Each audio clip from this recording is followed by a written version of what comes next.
Hi, everyone. Welcome to another episode of From a Woman to a Leader. I'm very happy to have here with me Renu Motwani, and she is a colleague of mine from many years ago. We used to work together at Sun Microsystems, a company that is near and dear to my heart, will always remain like that.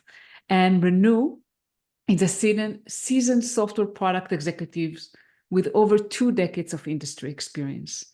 And today we're going to talk about her journey and her experiences. And we call this, based on Renu's term that I really liked, oblivious to bias.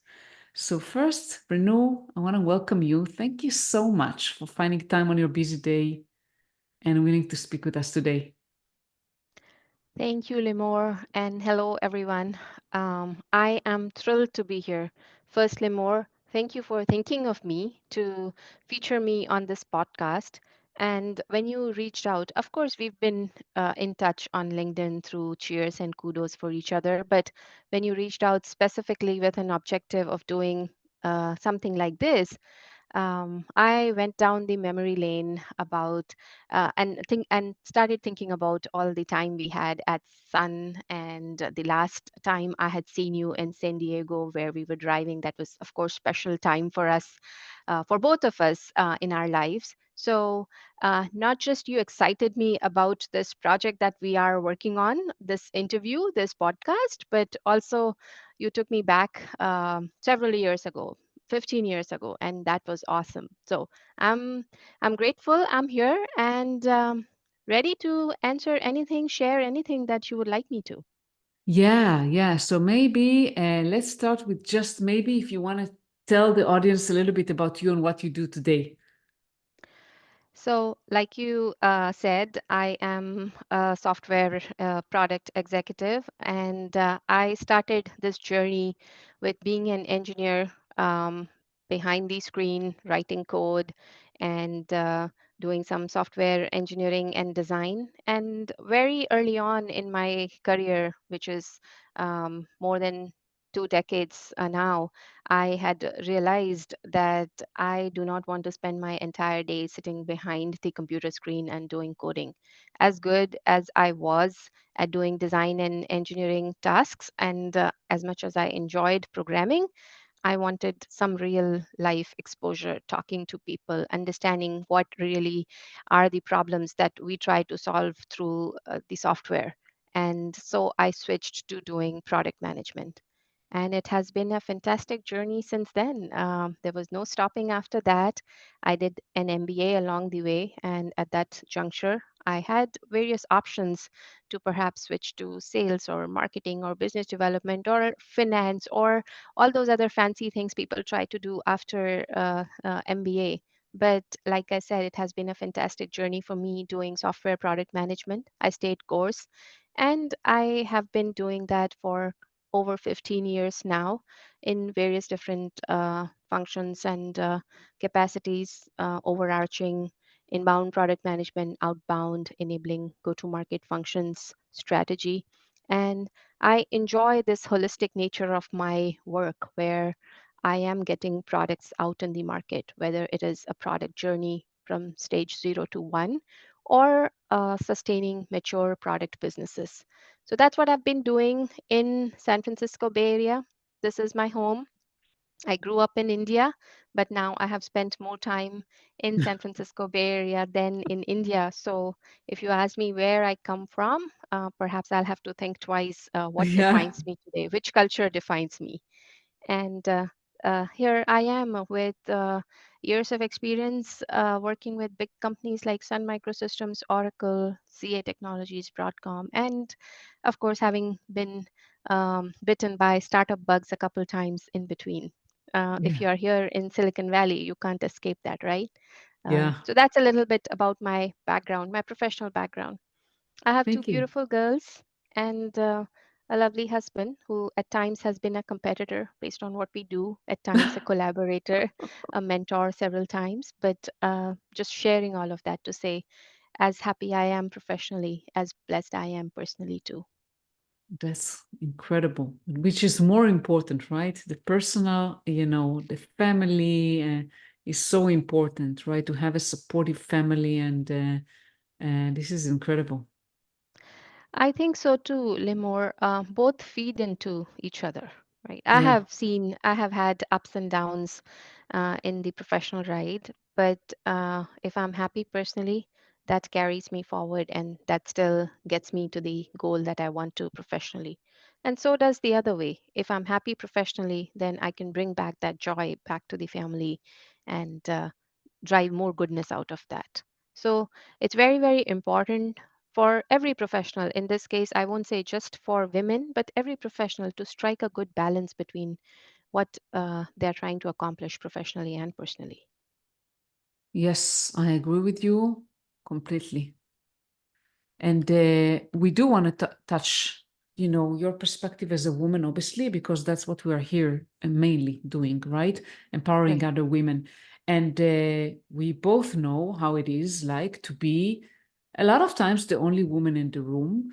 And obviously, we both have been working in a very male dominant field, surrounded mostly by men. So share kind of how did you navigate, being a woman in a male dominant field? How did you kind of make sure that you were recognized, your values? Obviously, you advanced your career very impressively. How did you do that? Um, I Before I talk about what really kept me going, Lemore, I would try to create a visual here because when you asked me this question on um, how did I advance the journey in a male dominated career, a male dominated industry that we are in, I was taken back in time when I was a part of the Java mobile and embedded team at Sun Microsystems, which later became Oracle. And I used to deal with the SoC, system on chip vendors. And these were traditionally because of the kind of work and also back in the day. So let's say this was 2 decades back, 15 years back in the day, there were perhaps not as many women engineers as still we find. The ratio might not be equal even today, but it's still better today than it was back then. And this was in Austin. Of course, I was far away from my home and I was meeting with Freescale. And I was in a room where we were discussing the collaboration between Java Mobile and the Kinetis controllers from Freescale. And this was a pretty strategic, pretty important meeting. And I was one of the few representatives from Oracle back then. And this was a room full of 50 men, and I was the only woman in that room. But I did not let that overwhelming feeling get over me because if I had done that, then I would have certainly not been able to accomplish what I was there for and carry on the task which my company, which my employer, my management had expected from me. And that would have been a big setback, forget about the business, for me in terms of my own confidence. So I clearly did not let it get over me, but I don't want to tout here and say that on purpose I did not let it get over me. It happened because that's how I used to think back then. And if I now look back and rationalize how things happened, now I can put a perspective on all of these things by saying that back in the day, I was oblivious to this bias, this difference, gender difference, because that's how I grew up.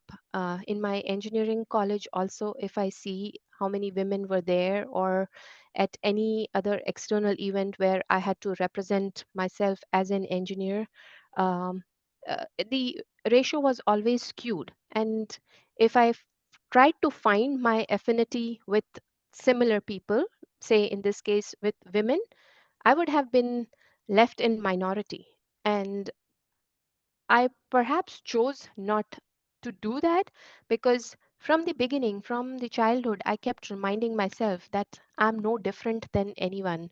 And Mhm. why that was important was it's a personal side of my story, which is I grew up in a family of uh, 5 sisters. So I have 4 sisters. And of course, you can understand our parents wanted a boy. That's why Yeah. one after the other, they kept having a child, and they still didn't have a boy. But that feeling had sat in my mind from the beginning, and I wanted to prove uh, not to my parents because they both of course loved us like anything, but to the world that kept reminding my parents that they don't have a boy child. And I wanted to prove to everyone that I am no less than a boy, in fact only superior and better than boys. And that kept me going and excelling at everything that I undertook from the very beginning. And because that was the dominating feeling uh, when I was doing things that kept me motivated, I stayed oblivious to any kind of differences or any kind of skew around me. And Mm-hmm. now that's how I rationalize when I look back, that because I was oblivious to bias, I did not let any kind of difference or any kind of a skew get over my mind. That kept me going and that let me overcome the challenges that I could have had just because of that gender bias or that kind of a skew that otherwise could have hampered me. Yeah, absolutely. And that's a great story about your childhood. And obviously, we want always as women to prove we're not no different, and we are no different, but there are biases. There are biases against us. And Right. to be honest with you, women I work with today, and specifically women of color, or even more so Black women, they have a lot of biases against them. What would kind of advice would you give them? Let's say you as a woman see yourself worthy, you see yourself no different than any other of the other 50 men or whoever are, but they have biases against you. What do you do? How do you handle that? So, first and foremost, I would say we need to keep our focus. We need to know where we are going because these biases exist, like you said, and these, in many cases, are trenched in the culture. So, these are not the things that we can change overnight, right? These are not the things that we can change by talking. These things are going to take perhaps years or concerted effort in terms of changing the mindset and the culture wherever those differences exist. So, keeping our focus on what we want to accomplish is the most important thing. We, of course, will be surrounded by these biases, but we have to know how we are going to. We may not know the path to start with. We may not know the how of where we want to get, but we at least know where we want to. If we know where we want to get, having that focus in mind is very important. Second, I believe along the way, what helped me and is very important, it's generally true for everyone, not just women, but in this case, where we have these kinds of biases and challenges along the journey, it's even more important that we have a team of champions. Our now call it mentor. There's different categories when you talk about mentors, champions, and sponsors, right? But Mm-hmm. if I just put it all in one category for the time being, I would say having that set of champions who you can look to for advice, who can speak for you when you are not in the room, or who can be your support system to keep you strong along that journey is the second most important thing. And last, I would say just my strategy as I was describing. Uh, Letting any kind of biases or any kind of counterproductive factors not hamper you by being oblivious to them. I'm not saying we should not be aware of those challenges. It's very important, in fact, to be aware that you are in an environment which might not be ideal for you to thrive in. But at the same time, if you are in that situation, how by being aware and not letting those challenges stop you is what you should have as the way to move forward. And know that you are not alone in it, right? I'm sharing my story. Limor, you talk to many women out there, you publish their interviews. People might have other stories from their network. So nobody is alone. So just finding yourself helpless in that situation is not what is going to help. But what is going to help is knowing there are other people, there are your champions, you have a focus, you have a goal to accomplish, and letting rest of the things out of your way is what is going to keep you going.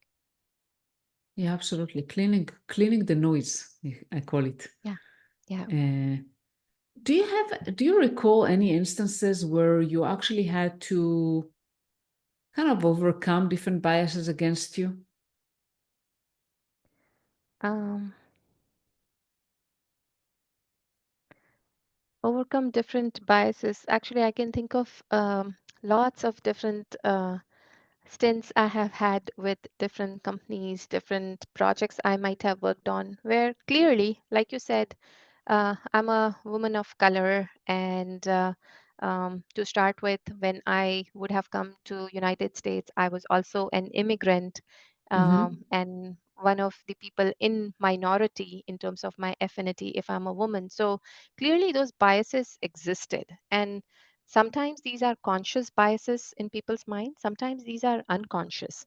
So, to your question, if there were any biases that I had to overcome, yes, there were uh, plenty all along the way, I would say. And it's only after you have proven yourself, and unfortunately for women, that is always a challenge. It's not about who you are, it's about you proving what you can do, what you have done.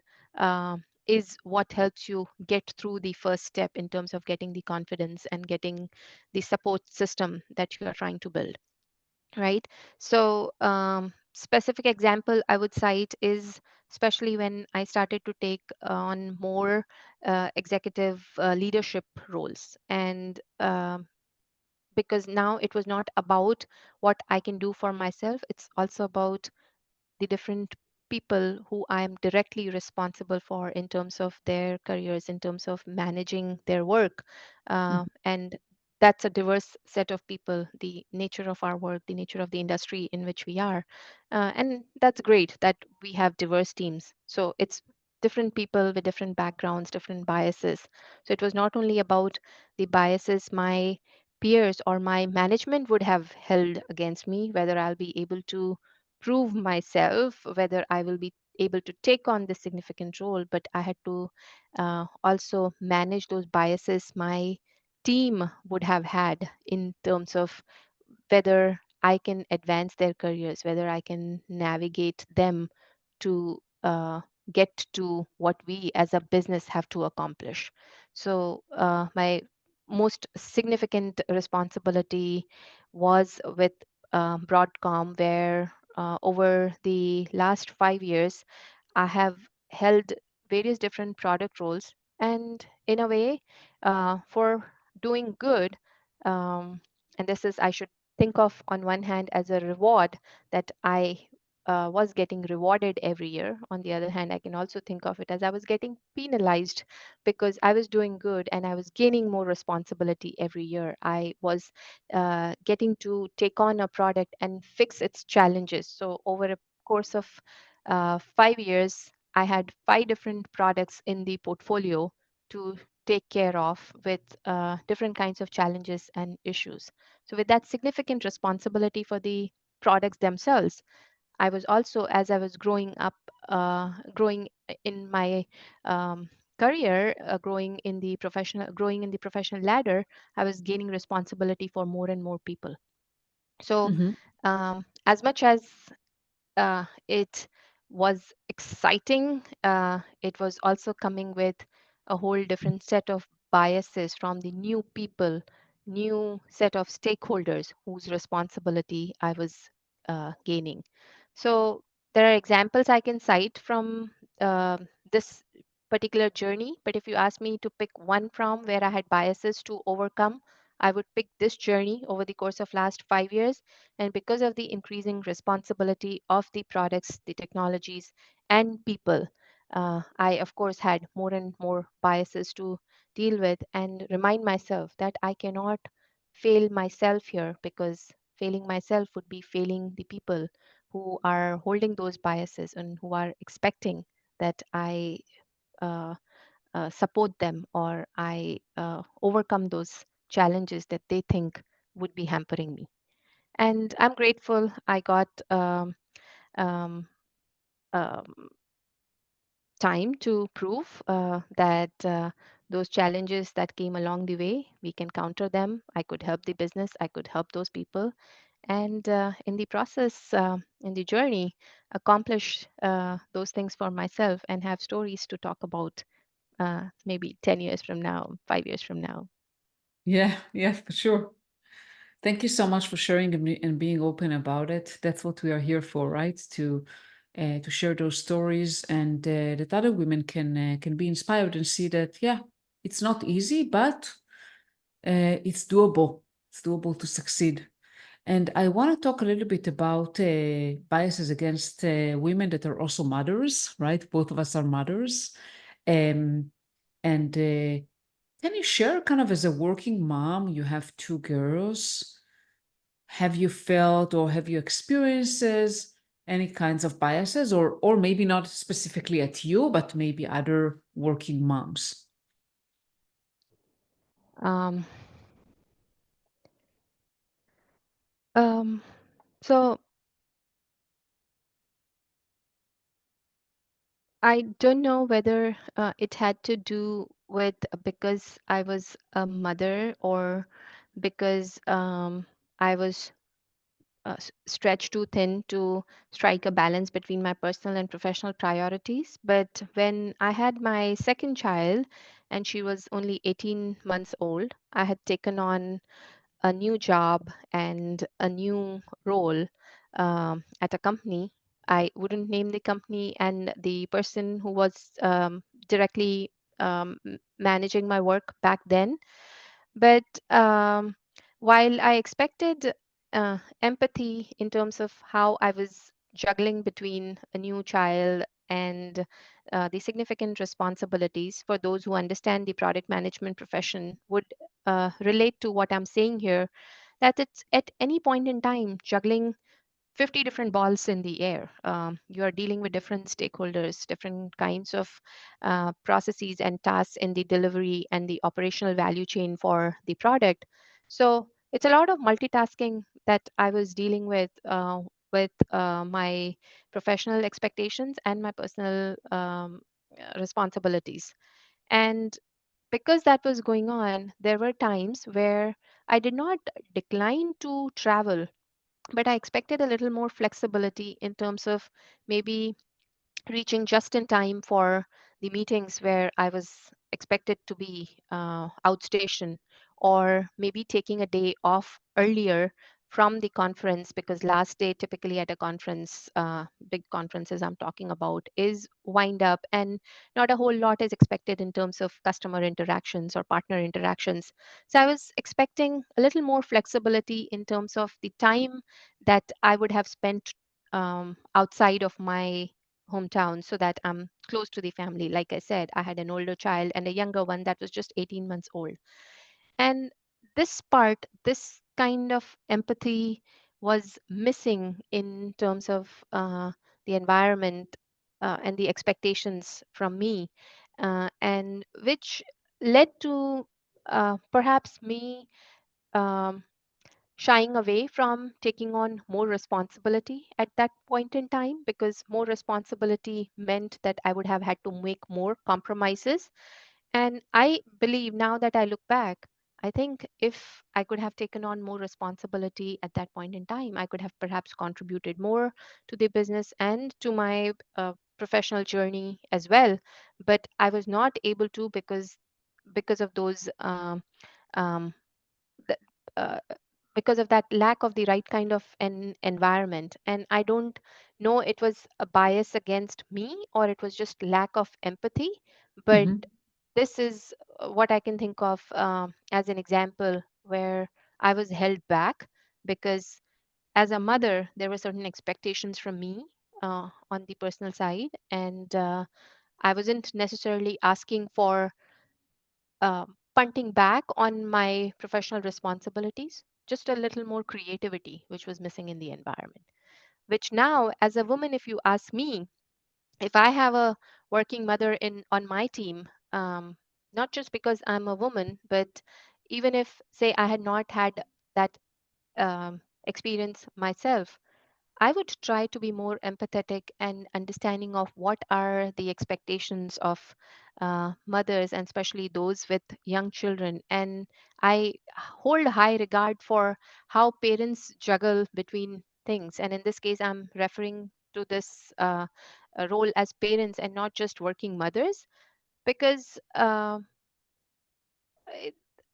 with kids and with what is going on at work at any point in time, there can be a lot of things that can be in conflict. As I said, your professional and biological clocks are at conflict, right? In fact, when most is expected from you in your personal life, because of kids, because of the growing responsibility of the family, or maybe in some cases from your parents too, that's when you are most needed and you have most responsibilities at work too. So just having a little bit more empathy towards working mothers, and based on the experience that I have had in the past, if you ask me, I would, to be inclusive of people, just trust them. And I know that if you have right people and if you give them what they need on their personal front, they will give you the best on the professional side as well. So those biases may have hindered me, may have hurt me, but in some ways, they have helped me evolve myself as an individual, as a professional, that I can now give back to the people I serve, or to not just working mothers, but let's say even working parents who might be in such situations that that deserve more flexibility, a little more consideration and inclusiveness at work. Yeah, absolutely. And I've had my share as well, right? I mean, I think many years ago, before remote was a thing, so I had to travel quite a lot. And it was tolling on my family, right? I had to leave babies at home basically to travel, right? Even when we met in San Diego, I had like very young children that I left for over a week and I was pregnant. So definitely, it was difficult. It was not easy.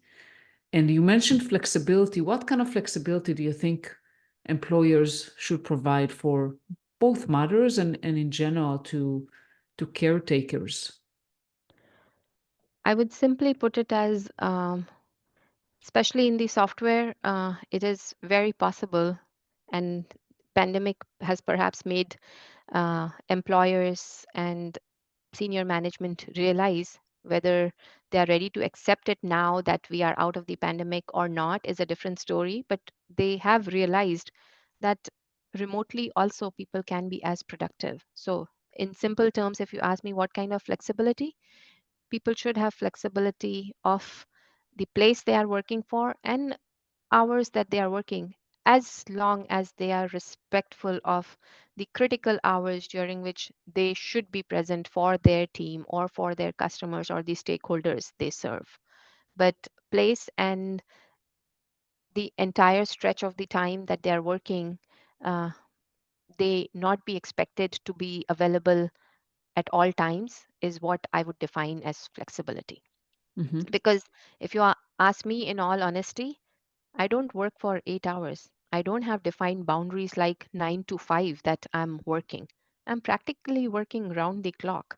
There are sometimes problems and issues that I sleep with as thoughts in my mind. And I'm trying to find solutions to those problems in my dreams, even when I'm sleeping. So I'm practically working at all points in time. I know I'm not sending a right message here by saying that I'm practically working at all times and I don't have that work life balance. It's not about not having the work life balance, it's the work life seamlessness that I have struck for, because that's how I think I can meet my professional goals and my personal goals as well. So, coming back to your question, I think there are no such defined boundaries, especially for software people, in terms of hours when they work. So, giving them flexibility in terms of when they accomplish their goals is very, very important. If you have right people, they have right goals defined for them, they will meet those goals. So, give them the flexibility trust their discretion that they will be there for the team, customers, stakeholders when needed. But other than that, don't micromanage. And if they are comfortable working from their home, give them that space. Just expect them to be there when the team needs them to be in the office, or when there are offsites, or when there are group discussions to be had. So that is the kind of flexibility which is not going to serve parents or working mothers, but practically the entire community of the working professionals, knowledge professionals, especially. Yes, that's for sure. I think flexibility is key. I mean, I've seen that since I started working remote in 2016, that it allowed me just being, you know, with my kids when I wanted to. And as you said, like the boundaries are very blurry. Some people don't like it though. Some people prefer the boundaries. I prefer the flexibility, right? That you don't have to clock, right?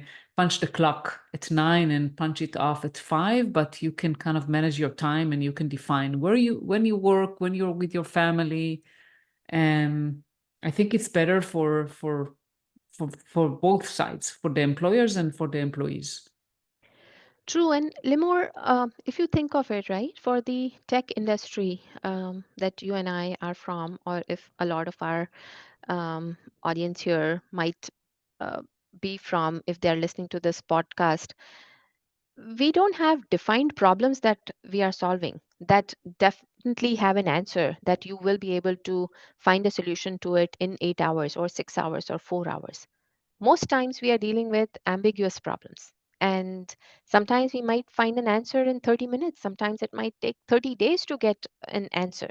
So, how do you draw boundaries for tasks if you were to um, have only a limited time or pre allocated time for accomplishing those tasks? It's just the nature of the business, the nature of the problems that we serve that require that flexibility and a little more understanding of how the solutions can be arrived. You give people the best environment, you give them the space in which they are their best, you will get the best outcomes. Absolutely. I'm with you on that. Before we end our beautiful episode, I wanted to ask you if you have any last tips that you want to share with, with women, anything that you feel Uh, can be helpful. So I recall in our last conversation, you had asked me about the challenges for women to be assertive. And Mhm. that's something that I would want to leave my thoughts on. And it's kind of a tricky situation. And I myself have been a victim of that kind of a bias that exists for women, that they are oftentimes not as assertive. Or if they are defined as arrogant. So, how do you strike that balance, right? And what has helped me is if I have done my homework, if I have that confidence within that what I'm going to say is right, I'm not getting stuck on the point just for the heck of getting stuck on the point, then that helps me a long way in terms of being assertive. And like I mentioned earlier, having your team of supporters and champions is very important. When you have that team of supporters and champions, you know that they will stand for you even when there is a counter argument. So if you've done your homework, if you are standing for the right thing, and if you have your supporters, that will help you drive the objective that you are trying to drive. And um,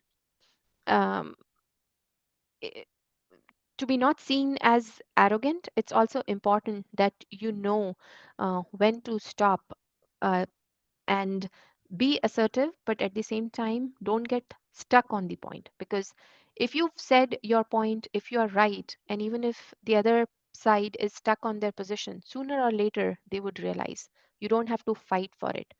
Just like a good advice to our kids also at any point in time is say your point, pick your battle, and also know when you have to stop. Those are the things which are important for us as women also to remember, that to be assertive, knowing our stuff, knowing that we have people along the way is important, and knowing when to call it off, and um, letting the people you are against realize that you have that metal. So be assertive, and not arrogant, is Wow, what I would say. that's incredible. That's incredible takeaways. Thank you so much. And how can people find you? Renu? Um, I believe I have my contact information shared on LinkedIn. Yeah, Uh, if not with the third network, at least with the second network. And I'm always open. I love talking to people. So if I receive a connection request, even if I don't know the person, and just a little bit of context on how we can help each other, how we can collaborate and be partners in the missions on which we are, I would accept and would love to connect with people. So LinkedIn is the best forum to reach me. Um, if people Google me as well, they would know a little bit more about what are my interests and my passions, what are the things that I've done. And if there are commonalities, I would look forward to hearing from them. perfect. Thank you so much, Renu. It's been a pleasure speaking with you today. Thank you for having me, Lemore. And we are all connected at all times, right? In different points in time and space. So I'll see you somewhere. Yes, absolutely. Okay.